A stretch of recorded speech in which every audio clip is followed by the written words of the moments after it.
गरमागरम पालकची भजी बनवले होते. आता हे खायचे कशा बरोबर? असे देखील छानच लागतात, पण म्हटलं थोडीशी हिरवी चटणी बनवूया. मग काय, घरी जे साहित्य अवेलेबल होतं ते वापरून मस्त हिरवी चटणी बनवली.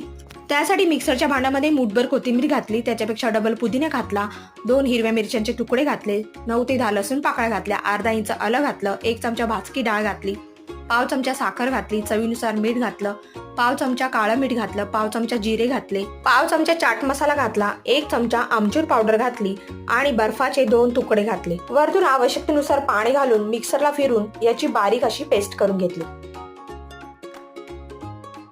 जास्तीचं पाणी न घालता एक अशा प्रकारची चटणी इथे तयार करून घेतली.